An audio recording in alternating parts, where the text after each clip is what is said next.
ਜੀ ਤੇ ਅਨਮ, ਦੱਸੋ ਮੈਂ ਤੁਹਾਡੀ ਕੀ ਮਦਦ ਕਰ ਸਕਦੀ ਹਾਂ? ਮੈਨੂੰ ਕਲਿਫਟਨ ਦੇ ਨੇੜੇ 2 ਬੈੱਡ ਦਾ ਅਪਾਰਟਮੈਂਟ ਜਾਂ ਪੋਰਸ਼ਨ ਕਿਰਾਏ ਤੇ ਚਾਹੀਦਾ ਹੈ। ਮੈਂ ਰਾਵਲਪਿੰਡੀ ਤੋਂ ਆਈ ਹਾਂ ਤੇ ਕੱਲੀ ਰਵਾਂਗੀ।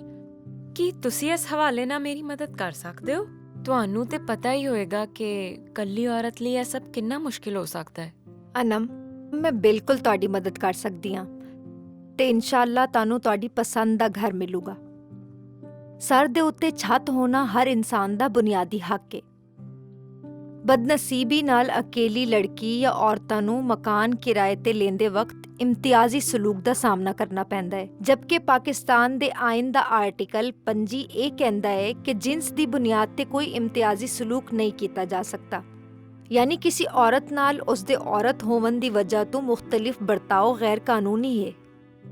ਮਗਰ ਲੱਗਦਾ ਹੈ ਕਿ ਪਿੱਦਰ ਸ਼ਾਹੀ ਦਾ ਰਾਜ ਤੇ ਹੈ, ਫਰਸੂਦਾ ਰਿਵਾਇਤ ਤੋੜਨ ਵਿੱਚ ਹਾਲੀ ਹੋਰ ਵਕਤ ਲੱਗੇਗਾ। ਖੈਰ, ਅਸੀਂ ਆਪਣਾ ਕੰਮ ਜ਼ਿੰਮੇਦਾਰੀ ਨਾਲ ਕਰਾਂਗੇ ਤੇ ਤੁਹਾਨੂੰ ਕਿਰਾਏਦਾਰਾਂ ਦੇ ਹਕੂਕ ਦੀ ਵੀ ਆਗਾਹੀ ਕਰਾਂਗੇ। ਬਹੁਤ ਸ਼ੁਕਰੀਆ।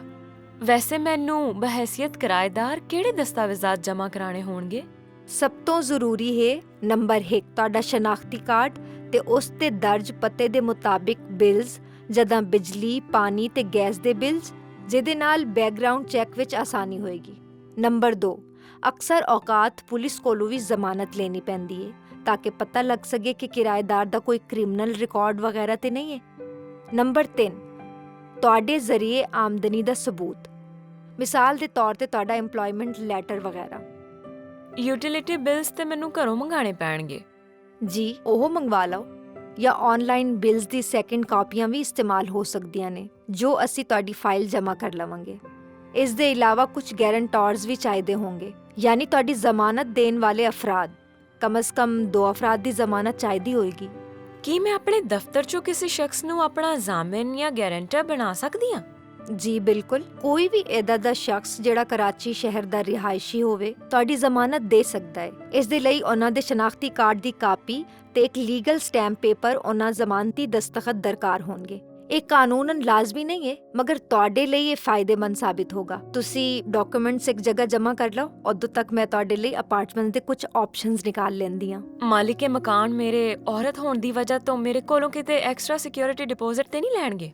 ਬਿਲਕੁਲ ਨਹੀਂ। ਸਿੰਧ ਰੈਂਟਡ ਪ੍ਰੈਮਿਸਿਸ ਆਰਡੀਨੈਂਸ 1979 ਦੇ ਸ਼ੱਕ ਨੰਬਰ 7 ਦੇ ਮੁਤਾਬਿਕ ਦੋਨਾਂ ਪਾਰਟੀਆਂ ਦੀ ਬਾਹਿਮੀ ਰਜ਼ਾਮੰਦੀ ਨਾਲ ਇਸ ਰਕਮ ਦਾ ਤਾਯੁਨ ਕੀਤਾ ਜਾਏਗਾ ਤੇ ਇਸ ਰਕਮ ਦਾ ਫੇਅਰ ਰੈਂਟ ਦੇ ਜ਼ੁਮਰੇ ਵਿੱਚ ਹੋਣਾ ਜ਼ਰੂਰੀ ਹੈ। ਜਾਇਜ਼ ਕਿਰਾਇਆ ਤੁਹਾਡਾ ਰੈਂਟ ਕੰਟਰੋਲਰ ਹੀ ਡਿਸਾਈਡ ਕਰੂਗਾ।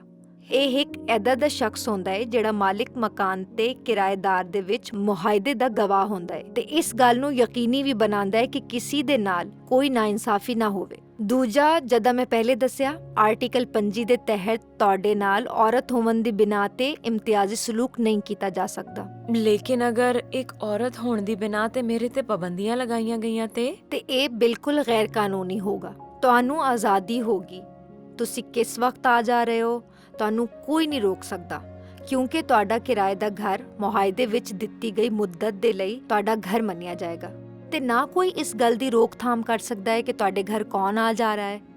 ਹਮੇਸ਼ਾ ਮੁਆਹਦੇ ਨੂੰ ਗੌਰ ਨਾਲ ਪੜ੍ਹੋ, ਕਿੱਥੇ ਇਸ ਵਿੱਚ ਏਦਾਂ ਦੀ ਕੋਈ ਗੱਲ ਤੇ ਨਹੀਂ ਦਰਜ। ਇੱਕ ਜ਼ਰੂਰੀ ਗੱਲ ਹੋਰ, ਹਮੇਸ਼ਾ ਕਿਰਾਇਆ ਦੇਣ ਤੇ ਮਾਲਿਕ ਮਕਾਨ ਕੋਲੋਂ ਰਸੀਦ ਤਲਬ ਕਰਿਓ, ਕਿਉਂਕਿ ਤੁਹਾਡੇ ਕੋਲ ਹਮੇਸ਼ਾ ਸਬੂਤ ਹੋਣਾ ਚਾਹੀਦਾ ਕਿ ਕਿਰਾਇਆ ਬਰ ਵਕਤ ਜਮ੍ਹਾਂ ਕੀਤਾ ਗਿਆ ਹੈ। ਇਹ ਸਿੰਧ ਰੈਂਟਡ ਪ੍ਰੈਮਿਸਿਸ ਆਰਡੀਨੈਂਸ 1979 ਦੀ ਸ਼ਿਕ ਨੰਬਰ 10 ਵਿੱਚ ਵੀ ਮੌਜੂਦ ਹੈ। ਬਸ ਮਾਲਿਕੇ ਮਕਾਨ ਕਿਤੇ ਇੱਕਦਮ ਕਿਰਾਇਆ ਨਾ ਵਧਾ ਦੇਵੇ। ਮੇਰੀ ਸੈਲਰੀ ਨੇ ਤੇ ਵੈਸੇ ਵੀ ਇੰਨੀ ਛੇਤੀ ਨਹੀਂ ਵਧਣਾ। ਤੁਸੀਂ ਮੁਆਹਦੇ ਨੂੰ ਗੌਰ ਨਾਲ ਪੜ੍ਹੋ, ਇਸ ਵਿੱਚ ਇਹ ਗੱਲਾਂ ਸਾਫ਼ ਲਿਖੀਆਂ ਹੋਣਗੀਆਂ ਕਿ ਤੁਹਾਡੇ ਮੁਆਹਦੇ ਦੀ ਮੁੱਦਤ ਕੀ ਹੈ ਤੇ ਇਸ ਮੁੱਦਤ ਤੱਕ ਕਿਰਾਇਆ ਨਹੀਂ बढ़ाया ਜਾ ਸਕਦਾ। ਜੇ ਤੁਹਾਨੂੰ ਮੁੱਦਤ ਖਤਮ ਹੋਣ ਦੇ ਬਾਅਦ ਆਪਣਾ ਮੁਆਹਦਾ ਰੀਨਿਊ ਕਰਾਣਾ ਹੈ ਤੇ ਮਾਲਿਕ ਮਕਾਨ ਤੁਹਾਡਾ ਕਿਰਾਇਆ ਸਿੰਧ ਰੈਂਟਡ ਪ੍ਰੈਮਿਸਿਸ ਆਰਡੀਨੈਂਸ 1979 ਦੇ ਸ਼ੱਕ ਨੰਬਰ 9 ਦੇ ਮੁਤਾਬਿਕ 10% ਤੋਂ ਜ਼ਿਆਦਾ ਵਧਾ ਵੀ ਨਹੀਂ ਸਕਦਾ ਤੇ ਉਹ ਤੁਹਾਨੂੰ ਬਿਲਾ ਵਜ੍ਹਾ ਮੁਆਹਦਾ ਖਤਮ ਹੋਣ ਤੋਂ ਪਹਿਲੇ ਇਹ ਘਰ ਖਾਲੀ ਕਰਨ ਦਾ ਨਹੀਂ ਕਹਿ ਸਕਦਾ। ਜੇ ਖੁਦਾ ਨਾ ਖਾਸਤਾ ਇੰਜ ਹੋ ਜਾਏ ਤੇ ਫਿਰ ਕਾਨੂੰਨ ਕਿਰਾਏਦਾਰ ਦੀ ਕਿੰਜ ਮਦਦ ਕਰ ਸਕਦਾ ਹੈ? ਕਿਰਾਏਦਾਰ ਨਾਲ ਕੀਤੇ ਜਾਣੇ ਵਾਲੇ ਮੁਆਹਦੇ ਸਿੰਧ ਰੈਂਟਡ ਪ੍ਰੈਮਿਸਿਸ ਆਰਡੀਨੈਂਸ 1979 ਦੇ ਤਹਿਤ ਹੁੰਦੇ ਨੇ। ਸ਼ੱਕ ਨੰਬਰ 13 ਤੇ 15.2 ਦੇ ਤਹਿਤ ਮਾਲਿਕ ਮਕਾਨ ਸਿਰਫ 3 ਸੂਰਤਾਂ 'ਚ ਘਰ ਖਾਲੀ ਕਰਵਾ ਸਕਦਾ ਹੈ। ਨੰਬਰ 1, ਜੇ ਕਿਰਾਏ ਦੇ ਦਿੱਤੀ ਗਈ ਜਗ੍ਹਾ ਉਹਨੂੰ ਆਪਣੀ ਜ਼ਾਤੀ ਇਸਤੇਮਾਲ ਦੇ ਲਈ ਚਾਹੀਦੀ ਹੋਵੇ, ਜਾਂ ਨੰਬਰ 2, ਤੁਸੀਂ ਆਪਣਾ ਕਿਰਾਇਆ ਅਦਾ ਨਾ ਕੀਤਾ ਹੋਵੇ, ਤੇ ਨੰਬਰ 3, ਮਾਲਿਕ ਮਕਾਨ ਉਸ ਜਗ੍ਹਾ ਨੂੰ ਵੇਚਣਾ ਚਾਹ ਰਿਹਾ ਹੋਏ। ਤੀਸਰੀ ਸੂਰਤ ਵਿੱਚ ਤੁਹਾਨੂੰ ਇਹ ਵੀ ਹੱਕ ਮਿਲਦਾ ਹੈ ਕਿ ਤੁਸੀਂ ਇਸ ਪ੍ਰਾਪਰਟੀ ਨੂੰ ਖਰੀਦ ਸਕੋ ਜੇ ਤੁਸੀਂ ਚਾਹੁੰਦੇ ਹੋ। ਲੇਕਿਨ ਜੇ ਮੈਂ ਉਹ ਮਕਾਨ ਨਹੀਂ ਖਰੀਦ ਸਕਦੀ ਤੇ ਫਿਰ? ਉਸ ਸੂਰਤ ਵਿੱਚ, ਬਲਕਿ ਹਰ ਸੂਰਤ ਵਿੱਚ ਮਾਲਿਕ ਮਕਾਨ ਤੇ ਲਾਜ਼ਮ ਹੈ ਕਿ ਉਹ ਤੁਹਾਨੂੰ ਨੋਟਿਸ ਪੀਰੀਅਡ ਦੀ ਮੌਲਤ ਦੇ। ਇਸ ਦੌਰਾਨ ਕਿਰਾਏਦਾਰ ਨੂੰ ਹਿਰਾਸਾ ਨਹੀਂ ਕੀਤਾ ਜਾ ਸਕਦਾ। ਤੁਹਾਡੀ ਸਹੂਲਤ ਨੂੰ ਮਸਲਨ ਬਿਜਲੀ, ਗੈਸ ਤੇ ਪਾਣੀ ਬੰਦ ਨਹੀਂ ਕੀਤਾ ਜਾ ਸਕਦਾ। ਇਹ ਕਾਨੂੰਨ ਦੇ ਸ਼ੱਕ ਨੰਬਰ 11 ਦੀ ਖਿਲਾਫ ਵਰਜ਼ੀ ਹੋਏਗੀ, ਜਿਹਦੇ ਤਹਿਤ ਤੁਸੀਂ ਕੰਟਰੋਲਰ ਦੇ ਕੋਲ ਸ਼ਿਕਾਇਤ ਦਰਜ ਕਰਵਾ ਸਕਦੇ ਹੋ, ਤੇ ਕੰਟਰੋਲਰ ਤਹਿਕੀਕ ਦੇ ਬਾਅਦ ਨਾ ਸਿਰਫ ਉਹਨਾਂ ਸਹੂਲੀਅਤ ਨੂੰ ਬਹਾਲ ਕਰੂਗਾ, ਬਲਕਿ ਇਹਦਾ ਨਾ ਕਰਨ ਦੀ ਸੂਰਤ ਵਿੱਚ ਮਾਲਿਕ ਮਕਾਨ ਤੇ ਜੁਰਮਾਨਾ ਵੀ ਆਇਦ ਹੋ ਸਕਦਾ ਹੈ। ਤੇ ਮੇਰੇ ਕੋਲ ਵਕਤ ਤੇ ਹੋਏਗਾ ਨਾ ਜਿਹਦੇ 'ਚ ਮੈਂ ਨਵੀਂ ਜਗ੍ਹਾ ਲੱਭ ਸਕਾਂ? ਬਿਲਕੁਲ ਅਨਮ, ਤੁਸੀਂ ਆਪਣੇ ਨੋਟਿਸ ਦੀ ਮੁੱਦਤ ਦੇ ਦੌਰਾਨ ਜਗ੍ਹਾ ਤਲਾਸ਼ ਕਰ ਸਕਦੇ ਹੋ। ਜੇ ਤੁਹਾਡੇ ਮੁਆਹਦੇ ਵਿੱਚ 1 ਮਹੀਨਾ ਨੋਟਿਸ ਦੀ ਮੁੱਦਤ ਦਰਜ ਹੈ, ਜਾਂ 2 ਜਾਂ 3 ਮਹੀਨੇ, ਕੁਝ ਵੀ ਹੋਵੇ, ਤੁਹਾਡਾ ਮਾਲਿਕ ਮਕਾਨ ਇਸ ਤੋਂ ਪਹਿਲੇ ਤੁਹਾਨੂੰ ਉਸ ਜਗ੍ਹਾ ਤੋਂ ਨਹੀਂ ਨਿਕਾਲ ਸਕਦਾ। ਇਹਦੇ ਇਲਾਵਾ ਮੈਨੂੰ ਹੋਰ ਕਿਹੜੀਆਂ-ਕਿਹੜੀਆਂ ਗੱਲਾਂ ਦਾ ਖਿਆਲ ਰੱਖਣਾ ਪਏਗਾ?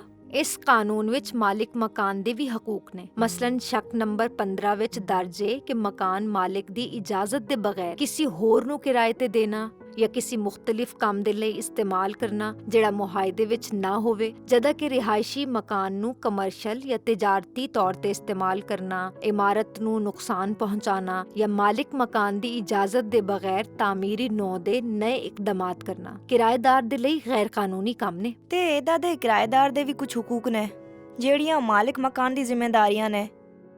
ਮਸਲਨ ਸ਼ਿਕ ਨੰਬਰ 12 ਦੇ ਤਹਿਤ ਮੁਰੰਮਤ ਦੇ ਜ਼ਰੂਰੀ ਕੰਮ ਕਰਾਣਾ, ਪਾਣੀ ਤੇ ਬਿਜਲੀ ਵਗੈਰਾ ਦੀ ਸਪਲਾਈ ਯਕੀਨੀ ਬਣਾਉਣਾ।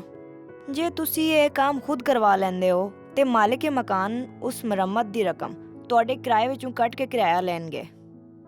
ਇਸੇ ਸ਼ਿਕ ਵਿੱਚ ਸ਼ਾਮਿਲ ਹੋਰ ਗੱਲਾਂ ਵੀ ਨੇ ਕਿ ਇਨ ਸ਼ਰਾਇਤ ਤੇ ਜ਼ਵਾਬਿਤ ਤੇ ਅਮਲ ਕਰਨ ਦੇ ਲਈ ਮਕਾਮੀ ਥਾਣੇ ਵਿੱਚ ਅਨਮ ਤੇ ਉਹਨਾਂ ਦੀ ਰੈਂਟਡ ਪ੍ਰਾਪਰਟੀ ਦੀ ਮਾਲੂਮਾਤ ਦਰਜ ਹੋਣਾ ਜ਼ਰੂਰੀ ਹੈ, ਜਿਸ ਵਿੱਚ ਤੁਹਾਡੇ ਤੇ ਤੁਹਾਡੇ ਮਾਲਿਕ ਮਕਾਨ ਦੇ ਸ਼ਨਾਖਤੀ ਕਾਰਡ ਦੀ ਕਾਪੀ ਸ਼ਾਮਿਲ ਹੋਵੇ, ਤਾਂ ਕਿ ਕਿਸੇ ਊਂਚ ਨੀਚ ਦੀ ਸੂਰਤ ਵਿੱਚ ਤੁਸੀਂ ਕਾਨੂੰਨ ਕੋਲੋਂ ਮਦਦ ਲੈ ਸਕੋ। ਠੀਕ ਹੋ ਗਿਆ। ਜਦੋਂ ਕੰਟਰੈਕਟ ਹੋ ਜਾਏਗਾ ਮੈਂ ਉਹ ਮੁਆਇਦਾ ਆਪਣੀ ਤੇ ਆਪਣੇ ਮਾਲਿਕ ਮਕਾਨ ਦੀ ਆਈਡੀ ਕਾਰਡ ਦੀ ਕਾਪੀ ਸਮੇਤ ਮਕਾਮੀ ਥਾਣੇ ਦੇ ਵਿੱਚ ਜਮ੍ਹਾਂ ਕਰਵਾ ਦਵਾਂਗੀ। ਇਸ ਦੀ ਜ਼ਰੂਰਤ ਨਹੀਂ ਪਵੇਗੀ ਕਿਉਂਕਿ ਸ਼ਿਕ ਨੰਬਰ 5.2 ਦੇ ਮੁਤਾਬਿਕ ਇਸ ਐਗਰੀਮੈਂਟ ਦੇ ਥਾਣੇ ਵਿੱਚ ਰਜਿਸਟ੍ਰੇਸ਼ਨ ਜ਼ਰੂਰੀ ਹੈ ਤੇ ਇਹ ਮਾਲਿਕ ਮਕਾਨ ਜਾਂ ਉਸ ਦੇ ਅਸਟੇਟ ਏਜੰਟ ਦੀ ਜ਼ਿੰਮੇਵਾਰੀ ਹੁੰਦੀ ਹੈ। ਹਾਂ, ਤੇ ਇੱਕ ਹੋਰ ਗੱਲ, ਮੁਆਹਦੇ ਦੀਆਂ ਗੱਲਾਂ ਨਿਗੋਸ਼ੀਏਬਲ ਯਾਨੀ ਕਾਬਿਲੇ ਤਰਮੀਮ ਹੁੰਦੀ ਹੈ, ਜਿਹੜਾ ਤੁਸੀਂ ਦਸਤਖਤ ਕਰਨ ਤੋਂ ਪਹਿਲੇ ਮਾਲਿਕ ਮਕਾਨ ਨਾਲ ਮੁਜ਼ਾਕਰਾਤ ਕਰਕੇ ਤੈਅ ਕਰ ਸਕਦੇ ਹੋ। ਬਸ ਇਹ ਯਾਦ ਰੱਖੋ ਕਿ ਜੇ ਕਦੀ ਵੀ ਤੁਹਾਨੂੰ ਲੱਗੇ ਕਿ ਤੁਹਾਡਾ ਮਾਲਿਕ ਮਕਾਨ ਕਿਸੇ ਵੀ ਕਿਸਮ ਦੀ ਨਾਇਨਸਾਫੀ ਕਰ ਰਿਹਾ ਹੈ ਤੇ ਰੈਂਟ ਕੰਟਰੋਲਰ ਦੇ ਸਾਹਮਣੇ ਆਪਣੀ ਦਰਖਾਸਤ ਪੇਸ਼ ਕਰੋ। ਤੁਹਾਡਾ ਰੈਂਟ ਕੰਟਰੋਲਰ ਨੇ ਸ਼ਿਕ ਨੰਬਰ 4 ਦੇ ਮੁਤਾਬਿਕ ਜਾਂ ਤੇ ਮਾਜ਼ੀ ਵਿੱਚ ਸਿਵਲ ਜੱਜ ਦੀ ਜ਼ਿੰਮੇਵਾਰੀ ਨਿਭਾਈ ਹੋਏਗੀ ਜਾਂ ਹਾਲ ਵਿੱਚ ਅਦਾ ਕਰਨਦੇ ਹੋਣਗੇ, ਲਿਹਾਜ਼ਾ ਉਹਨਾਂ ਨੂੰ ਇਸ ਮਸਲੇ ਨੂੰ ਹੱਲ ਕਰਨ ਦੀ ਕਾਨੂੰਨੀ ਇਖਤਿਆਰ ਹੋਏਗਾ। ਉਸ ਦੀ ਜ਼ਿੰਮੇਵਾਰੀ ਹੈ ਕਿ ਉਹ ਕਿਸੇ ਦੇ ਨਾਲ ਕੋਈ ਹੱਕ ਤਲਫੀ ਨਾ ਹੋਵਨ ਦੇਵੇ, ਚਾਹੇ ਉਹ ਕਿਰਾਏਦਾਰ ਹੋਵੇ ਜਾਂ ਮਾਲਿਕ ਮਕਾਨ। ਸ਼ਿਕ ਨੰਬਰ 8 ਦੇ ਤਹਿਤ ਇੱਕ ਕੰਟਰੋਲਰ ਇਸ ਗੱਲ ਨੂੰ ਯਕੀਨੀ ਬਣਾਉਂਦਾ ਹੈ ਕਿ ਕਿਰਾਇਆ ਕਾਨੂੰਨਨ ਮੁਨਾਸਿਬ ਰਕਮ ਦਾ ਹੋਵੇ। ਮੇਰਾ ਮਸ਼ਵਰਾ ਹੈ ਕਿ ਮੁਆਹਦਾ ਹੋਂਦੇ ਹੀ ਤੁਸੀਂ ਇਸ ਗੱਲ ਨੂੰ ਯਕੀਨੀ ਬਣਾਓ ਕਿ ਸਾਰੇ ਜ਼ਰੂਰੀ ਦਸਤਾਵੇਜ਼ਾਤ ਤੁਹਾਡੇ ਮਾਲਿਕ ਮਕਾਨ ਦੀ ਤਰਫ ਤੋਂ ਥਾਣੇ ਜਮ੍ਹਾਂ ਹੋ ਜਾਣ ਤੇ ਤੁਹਾਡੇ ਕੋਲ ਉਸ ਦੀ ਰਸੀਦ ਵੀ ਮੌਜੂਦ ਹੋਵੇ ਜਿਹੜੀ ਪੁਲਿਸ ਸਟੇਸ਼ਨ ਤੋਂ ਮਿਲੋਗੀ। ਤੁਸੀਂ ਇਹ ਰਸੀਦ ਆਪਣੇ ਕੋਲ ਸੰਭਾਲ ਕੇ ਰੱਖਣੀ ਹੈ। ਸਹੀ, ਸਮਝ ਗਈ। ਅਰਸਲਾਨਾ, ਇਹਨਾਂ ਨੂੰ ਇਹ ਵੀ ਦੱਸ ਦਿਓ ਕਿ ਜੇ ਕੋਈ ਮਾਲਿਕ ਮਕਾਨ ਕੋਈ ਝੂਠੀ ਐਪਲੀਕੇਸ਼ਨ ਸਬਮਿਟ ਕਰਾ ਦੇਵੇ ਕਿਰਾਏਦਾਰ ਨੂੰ ਘਰ ਤੋਂ ਨਿਕਾਲਣ ਲਈ ਤੇ ਫਿਰ ਕੀ ਕਰਨਾ ਚਾਹੀਦਾ। ਉਸ ਸੂਰਤ ਵਿੱਚ ਰੈਂਟ ਕੰਟਰੋਲਰ ਨੂੰ ਰੁਜੂ ਕਰਨਾ ਜ਼ਰੂਰੀ ਹੈ। ਸਿੰਧ ਰੈਂਟਡ ਪ੍ਰੈਮਿਸਿਸ ਆਰਡੀਨੈਂਸ 1979 ਦੇ ਸ਼ਿਕ ਨੰਬਰ 17 ਦੇ ਮੁਤਾਬਿਕ ਰੈਂਟ ਕੰਟਰੋਲਰ ਇਸ ਗੱਲ ਦੀ ਤਹਿਕੀਕ ਕਰਨਗੇ ਕਿ ਆਇਆ ਇਹ ਐਪਲੀਕੇਸ਼ਨ ਸੱਚੀ ਹੈ ਜਾਂ ਝੂਠੀ, ਤੇ ਜੇ ਇਹ ਦਰਖਾਸਤ ਝੂਠੀ ਨਿਕਲੀ ਤੇ ਰੈਂਟ ਕੰਟਰੋਲਰ ਮਾਲਿਕ ਮਕਾਨ ਤੇ ਜੁਰਮਾਨਾ ਵੀ ਆਇਦ ਕਰ ਸਕਦਾ ਹੈ। ਸਮਝ ਗਈ। ਅੱਛਾ ਤੇ ਇੱਕ ਹੋਰ ਸਵਾਲ, ਜੇ ਕਿਸੇ ਮਸਲੇ ਦੀ ਸੂਰਤ 'ਚ ਰੈਂਟ ਕੰਟਰੋਲਰ ਦਾ ਫੈਸਲਾ ਗਲਤ ਹੋਵੇ? ਇਹਦਾ ਦੀ ਸੂਰਜ ਵਿੱਚ ਤੁਸੀਂ ਸ਼ਿਕ ਨੰਬਰ 21 ਦੇ ਤਹਿਤ ਰੈਂਟ ਕੰਟਰੋਲਰ ਦੇ ਫੈਸਲੇ ਦੇ 30 ਦਿਨ ਦੇ ਵਿੱਚ ਡਿਸਟ੍ਰਿਕਟ ਕੰਟਰੋਲਰ ਦੇ ਕੋਲ ਕੰਪਲੇਂਟ ਜਮ੍ਹਾਂ ਕਰਵਾ ਸਕਦੇ ਹੋ। ਇਹ ਹੱਕ ਤੁਹਾਡੇ ਮਾਲਿਕ ਮਕਾਨ ਨੂੰ ਵੀ ਹਾਸਲ ਹੈ। ਹੋਰ ਕੋਈ ਸਵਾਲ? ਨਹੀਂ, ਫਿਲਹਾਲ ਇਹੀ ਸਵਾਲ ਨੇ। ਬਾਕੀ ਮੈਂ ਸਿੰਧ ਰੈਂਟਡ ਪ੍ਰੈਮਿਸਿਸ ਆਰਡੀਨੈਂਸ ਇੱਕ ਦਫਾ ਬਗੌਰ ਪੜ੍ਹ ਲਵਾਂਗੀ। ਸੱਚ ਪੁੱਛੋ ਤੇ ਇਹ ਸਾਰੀ ਮਾਲੂਮਾਤ ਤੋਂ ਬਾਅਦ ਮੈਨੂੰ ਕਾਫੀ ਇਤਮਾਨਾਨ ਮਹਿਸੂਸ ਹੋ ਰਿਹਾ ਹੈ। ਏਦਾਂ ਦੀ ਕੰਮ ਦੀਆਂ ਗੱਲਾਂ ਤੇ ਸਾਰੀਆਂ ਔਰਤਾਂ ਨੂੰ ਪਤਾ ਹੋਣੀ ਚਾਹੀਦੀਆਂ ਨੇ। ਸਹੀ ਕਿਹਾ ਤੁਸੀਂ। ਆਪਣੇ ਹਕੂਕ ਜਾਣਕਾਰੀ ਅਸੀਂ ਉਹਨਾਂ ਦਾ ਤਹਫੁਜ਼ ਕਰ ਸਕਦੇ ਹਾਂ। ਚਲੋ ਚਾय ਪੀਂਦੇ ਹਾਂ, ਫਿਰ ਕੁਝ ਪ੍ਰਾਪਰਟੀਜ਼ ਵੇਖਣ ਚਲਦੇ ਹਾਂ। ਤੇ ਇੱਕ ਕੰਮ ਕਰੋ, Sindh legal advisory call centre ਦਾ ਨੰਬਰ ਵੀ ਨੋਟ ਕਰ ਲਓ। 0800-70-80-6। Sindh legal advisory call centre Sindh government ਦੇ ਲਾਅ ਡਿਪਾਰਟਮੈਂਟ ਦੀ ਸ਼ਰਾਕਤ ਨਾਲ ਚਲਾਇਆ ਜਾਂਦਾ ਹੈ। ਵਿਰਾਸਤੀ ਹਕੂਕ ਦੇ ਹਵਾਲੇ ਨਾਲ ਮੁਫਤ ਕਾਨੂੰਨੀ ਮਸ਼ਵਰੇ ਲਈ Sindh legal advisory call centre ਨੂੰ 0800-70-80-6 ਤੇ ਕਾਲ ਕਰੋ।